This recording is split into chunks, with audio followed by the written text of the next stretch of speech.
everyone, welcome to our channel Sangeeta to Teach. Today in this video we are going to look at the Payment of Wages Act 1936. We will also discuss the latest amendments that has taken place in this particular law. So without any delay, let's start. So what is the objective of this class? The objective of this class is to understand the importance of the law. We will also focus on the important definition, sections, penalties, and also have a quick revision on what we have learned. Right, we will discuss the contents like definitions, applicability, where it is applicable and where it is not applicable. We will make a clear definition of what is payment of wages. We will have a clear idea on what can be deducted from your wage, what are the fines that can be deducted from the wage, and we'll also discuss the penalties, which is very important. Coming to the objectives of the act, it is extended whole of India. Yes, it is extended, and it has came into force on 8th March 1937. So it is on the Women's Day to remember. The Payment of Wages Act has come into force on 8th March 1937. Okay, and the latest amendment has taken place in August 2017. Coming to the objectives of this law. So payment of wages, from the name itself you can understand it is paying the wages. Why it is paying the wages? To have a regularity in the payment, to ensure the regularity in payment, so that they have a regular payments in their work. Okay, ensure the payment in legal tender. So legal tender is nothing but that can be exchangeable. The money that it is easily changeable, right? A legal tender. So previously they used to have tokens. They have to exchange that into money. So they ensure the payment is taken place in the legal tenders, and preventing unnecessary deductions. Like the employer will unnecessarily detect have some deductions in your payments. It is wrong, right? So in order to overcome that, they are preventing the arbitrary deductions, and to also restrict the employers to impose fines. They just don't want to pay everything, so they keep on giving you some fines, saying that you do not do that and this. So to restrict that, this law has come into picture. So this will provide a remedy to the workers. So overall it is paying the wages to the workmen in a regularly order, and there shouldn't be any unnecessary deductions or fines. Okay, coming to the definition. The Payment of Wages Act 1936 is a central legislation. That is, it is enforced and enacted by the central government, and these will regulate the payment of wages of the workers employed in a specific industry. Okay, what is an appropriate government? An appropriate government can be a central government or a state government. What is a central government? Central government is like railways, air, transport, mines and oil fields comes under the central government. Remaining all will come under the state government. So it is clear, central government is nothing but that falls under the railways, air, transport, mines and oils fields will come under the central government, whereas the remaining all will come under the state government. Okay, we are clear with what is an appropriate government. So now let's read what is an industry or an establishment. So it is very important to know the definition of industry as well. So it can be a tramway service, a motor transport service engaged in carrying the passengers' goods. So tramway service is nothing but where you travel for a short distance. You take the goods for a shorter distance. So tramway service also comes under an establishment.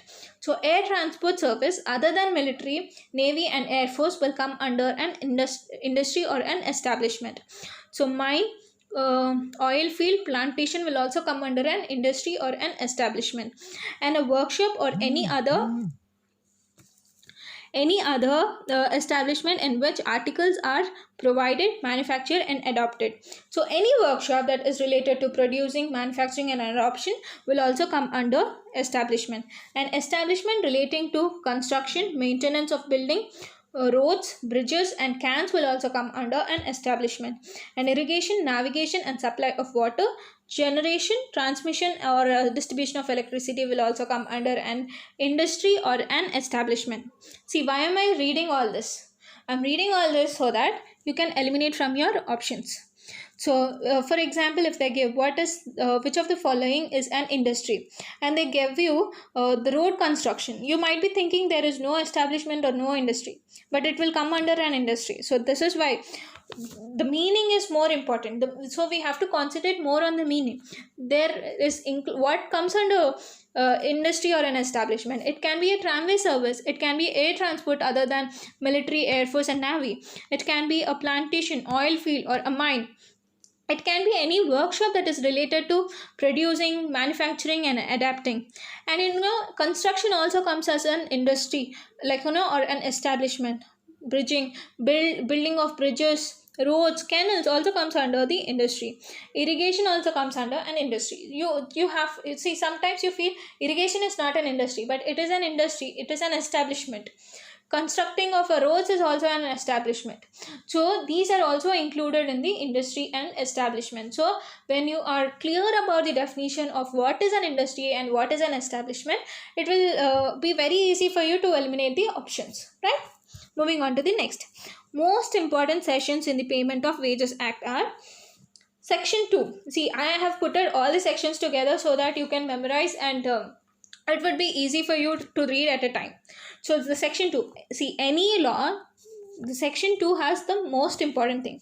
So the Section 2 is having wages. So we are talking about wages. So Section 2 will have wage. Section 3 is the responsibility of the payment of wage. Like, somebody has to take the responsibility to pay the wage. Who will take the responsibility? It can be the manager or the owner himself has to pay the wages, right? So Section 2 is wage. Section 3 is payment of wage, responsibility. Who is going to pay? The responsibility for the wage payment. Section 4 is fixing of the wage period. You have to fix the wage period. That is 1 month. You shall not exceed for more than 1 month. You have to pay the wage within 1 month, right? That is Section 4, the fixation of the wage payment. Section 5, the time of the payment of wage. So Section 5 is dealing with the time of the payment of wage. Like, whether you have to pay with the first of the month, 7th of the month or 10th of the month. So this time of the payment of wage is also discussed in the Section 5. And Section 6 is the mode of payment. It can be paid online or whether through check or through the direct cash. So the Section 6 will talk about the mode of payment. And Section 7 will talk about the deductions, which is very, very important. So you have to remember all these sections. Section 2 is wages. Section 3 is responsibility for the wage payment. Section 4 is fixing the wage period. Section 5 is the time of payment of wage. Section 6 is mode. And 7 is deductions. So Section 2 will talk about the wage. What is the definition of the wage will look, and what includes in the wage and what does not include in the wage will look in the same slide. Okay, wage includes any award or a settlement between the two parties. See, you might having a question like this: which of the following does not include in wage? So you have to answer. When you know the definition clearly, only then you can answer, right? Okay, the wage includes any award or a settlement between the parties. Any overtime, holiday or any leave period, you will get the wage. The wage is included. Yes, if you're working for an overtime, when you are having a holiday or a leave, you are being paid for a wage, right? This includes your wage, right? Okay. And any additional remuneration payable under the terms of employment. So under the terms of employment, if you have to get, you will get it in the wage. And any sum at the time of termination of employment. So if you are terminated, any sum that you have to receive in terms of your wage, that will fall under your wage. And any sum under any scheme under the law. So any sum under any scheme of the law will fall under the wage. Now we understood what includes in the wage. So wage includes any award or settlement between the parties, overtime work or a holiday or a leave, any additional remuneration payable in terms of employment, any sum at the time of termination of employment, and any sum under any scheme of under law. So these are included. And wage does not include bonus, gratuity, PF. It will not include. These are not included in your wage. So let's see. It does not include any bonus or profit sharing. It does not include the house accommodation, supply of lights, medical attendance, etc. It will not include pension. It will not include provident fund. It will not include any traveling allowance or any gratuity. So these are not included. So now you have a difference of what is included in wage and what is not included in wage. When you are clear with this, you can answer the question that can be in any terms related to the wage. Clear? Right. Coming to the section 3. Section 3, we have understood who is responsible for the payment of wages. So when in a factory, the manager is responsible to the pay, or a contractor who has brought the employees to work. So section 3, it is the responsibility of the payment of wage. It is the factory manager who has the responsibility to take care, or the contractor. Coming to the section 4, fixation of the wage period. The wage period shall not exceed 1 month. See, every month you're getting a salary if you're working, right? You shall not exceed for 2-3 months. The wage period shall not exceed 1 month. So this is what is mentioned in the section 4. The fixation of the wage period shall not exceed 1 month, which is very, very important. Okay.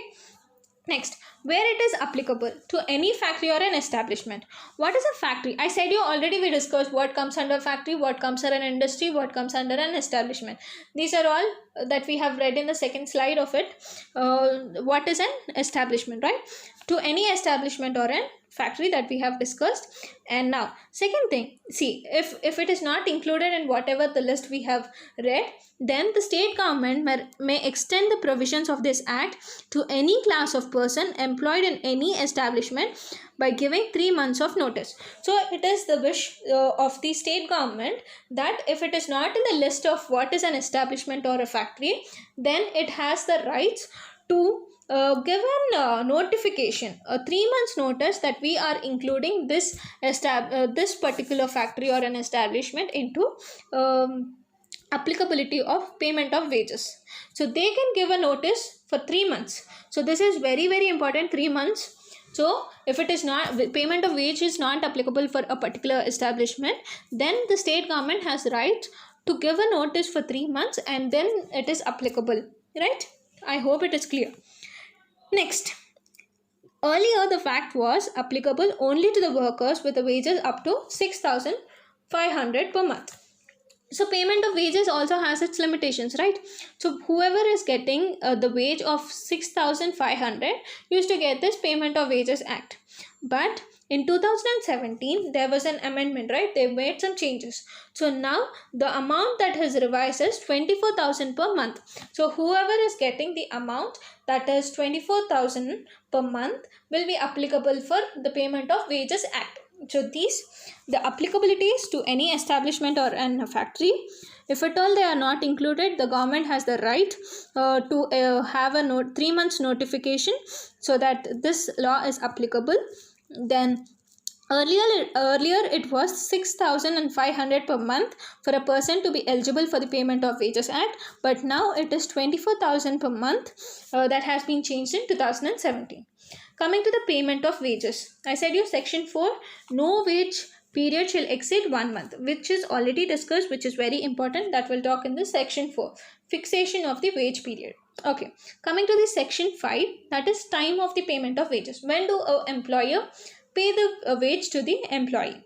So if an organization is having less than 1,000 employees, he has to pay before 7th day of the month. If he is having, in other cases, if the employees are more than 1,000, he can pay before the 10th day of a month.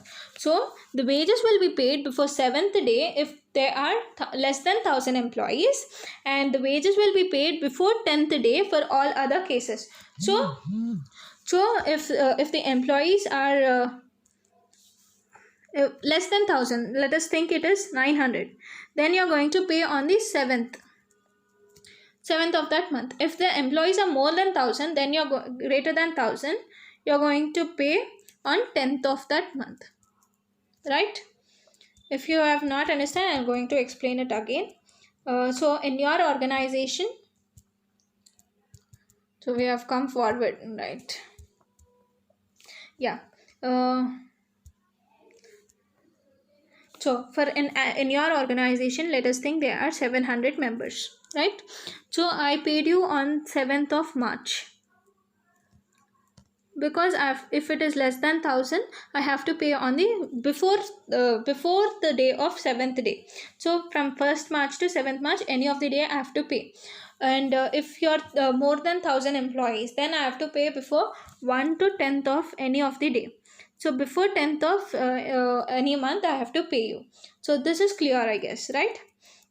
So if they are less than 1000, you have to pay before 7th day, and if you are more than 1000, you have to pay before 10 days, right? Clear with this point? I hope it is clear.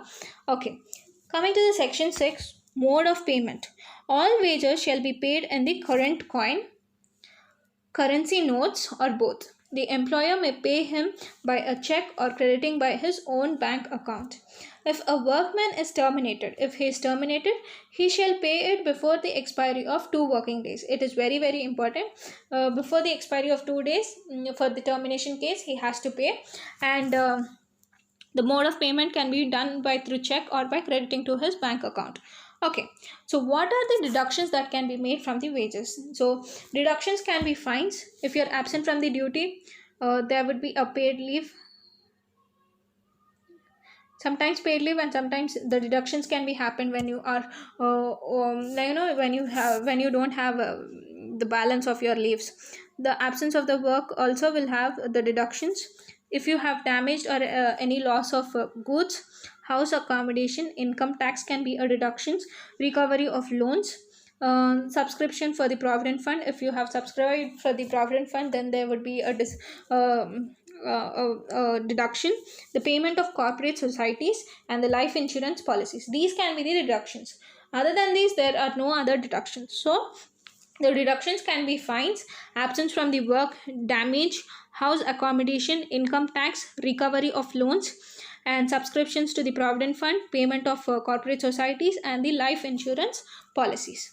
And as I said you, the deductions from the absence from the duty.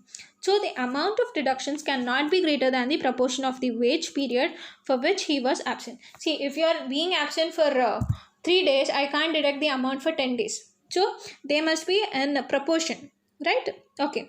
And if suppose, if this is very important, if suppose 10 or more persons acting in concert absent themselves without due notice, without any due notice, 10 or more people are absent and without any reason, then there must be a deductions up to the wage of 8 days. So if 10 or more people are being absent without any notice, then I am going to deduct their wage up to 8 days. Okay. Next, damage of deductions for the damage. So this deductions cannot exceed the amount of damage. I have damaged a good of 1000 rupees. You can't deduct it from me of 5000 rupees. You can deduct only 1000 rupees, right? Understood? So it cannot exceed the amount of the damage cost, right? Section 7. The total deductions from the wage shall not exceed 75% if it comes under the corporate societies and 50% in the other cases. So deductions for corporate, it is 75%. In other cases, it is 50%. As simple as that. You have to remember 75% for corporates, 50% for the other cases, right? Okay, coming to the fines. No fine shall be imposed on any workman without approval of the state government. So nobody, no employer can impose a fine unless there is the approval from the state government. First point. Second one, the information of the fines must be displayed in the establishment.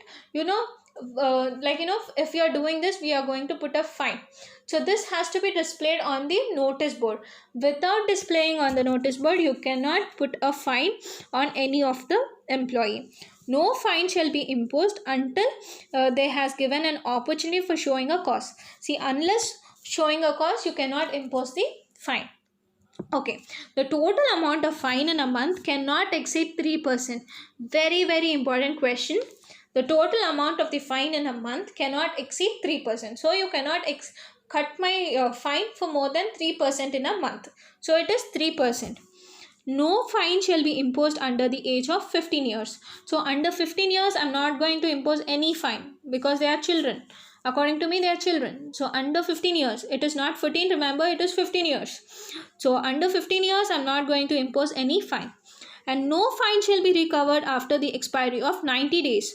So see, if I did not deduct and it has been 90 days and I don't have anything to deduct from you, so I cannot recover anything after the expiry of 90 days. So the limit is 90 days. So under the fines, you cannot exceed the amount of 3% in deducting the fines per a month, and there is no fines under 15 years age, and there is no fine that can be recovered after the expiry of 90 days. Simple.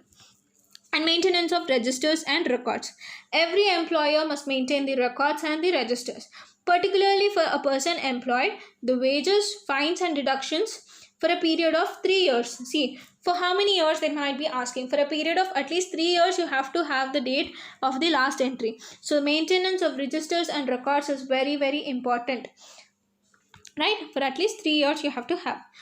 Claims arising out of deductions, delay from the wages. So if there is some deductions that has happened in your account by your employer, then what would you do? You have to approach some authority, right? So you can approach the appropriate government may appoint the following authorities. They can be any commissioner for workmen compensation, any officer of the central government.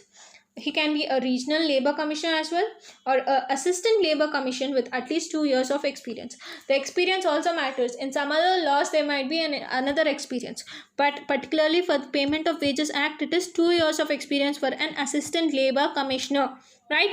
Okay. Any officer of the state government not below the rank of assistant labor commissioner with at least 2 years of experience. Here in this Payment of Wages have at least you need to have 2 years of experience. So it can be a presiding officer of any labor court or industrial tribunal during the Industrial Dispute Act 1947, or any other officer with an experience as a judge of a civil court or a judicial magistrate. So it is very clear, he can be any commissioner, he can be a regional labor commissioner, he can be an assistant labor commission with at least 2 years of experience, he can be an officer from a state government with not less than the rank of assistant labor commission having 2 years of experience, he can be a presiding officer of a labor court or an industrial tribunal, or he can be any officer with an experience as a judge of civil court or a judicial magistrate. So these are the options that you can refer for an authority to come and complain for you for your deductions or delay in your wages, right? Okay. Every application for a claim shall be presented within 12 months. So this has to happen within 12 months. You can't go beyond that and say that after 12 months, after a year, I want to apply because I had a deduction in the last year. You can't claim it. So within 12 months, you have to do from the date of the deductions that has happened in your wage. And authority will consider your application beyond 12 months if there is a satisfactory they have to satisfy with the sufficient cause that you have given. See, if you are giving a complaint or an application after a year or 2 years, there must be a reasonable cause. Only then they will accept your application. Simple, but it is preferred that within 12 months you have to do, and beyond 12 months only when they are okay with your cause or the reason. Right? Coming to the penalties, which is very, very important. Failure of maintaining of registers, the fine is 1500 to 7500. Very important. If you are not going to maintain any record or register, then your fine is 1500 to 7500. And if you're doing this for the second time, the guilt of second time is more, right? 3750 to 22,500.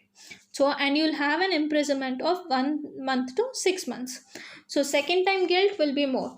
So, 3,750 to 22,500, and you are imprisoned for 1 to 6 months. Failure of payment of wages by fixed date. So, I said you, if they are less than 1,000 employees in your company, you have to pay before 7th of the month. Before 7 days of the month. And if there are more than 1,000 people in your company, you can pay before 10th days of the month. Before first 10 days of the month, you have to pay. And let's look at the revision. So section 2, we talked about the wage, what is included in the wage and what is not included in the wage. So you have to go back, look if you have any doubts, right? Section 3, responsibility of the wage payment. Who takes the responsibility? The manager of the factory or the contractor will take the responsibility, and this is under the section 3. Coming to the section 4, fixation of the wage period. We talked the wage period should not exceed 1 month. It is here, right? Section 5, time of payment of wage. I said you, if it is less than 1000, they have to pay within 7 days. If it is more than 1000 employees in your company, then you have to pay within 10 days of the month. Section 6, section 6 is mode of payment, where you credit directly to the bank accounts or by check. Section 7, deductions. Deductions, we have checked what kind of deductions can be done and what kind of deductions need not be done, and we have looked at the percentages as well.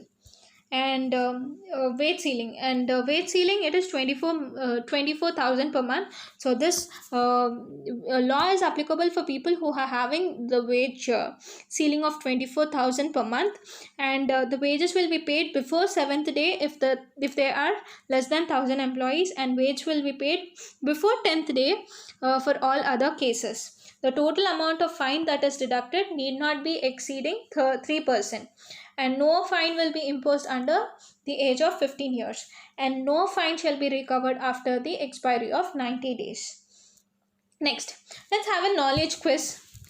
So an establishment employing 750 workers is required to pay wages on which of the day of the month? So I'm talking about 750, which is less than 1000, right? So you have to pay on or before 7th day of the month. 7th day of the month. Okay. As per the Payment of Wages Act 1936, in the case of payments of cooperates, the total amount of deduction shall not exceed. So cooperates, we have talked 75%. It shall not exceed 75%, and in all other cases it is 50%. So the answers are 7th day and 75% of the wage. So this is all about the Payment of Wages Act, and these are in this video we have covered everything that is important for the Payment of Wages Act along with the latest amendments of 2017. So if at all you have any doubts, please revise this video again, look at this video again, try to understand and try to memorize, and have a revision 2-3 times so that you get familiar with what is there in this particular law. And if you're visiting for the first time, and if you like, please like and subscribe to our channel, and thank you so much. Thank you.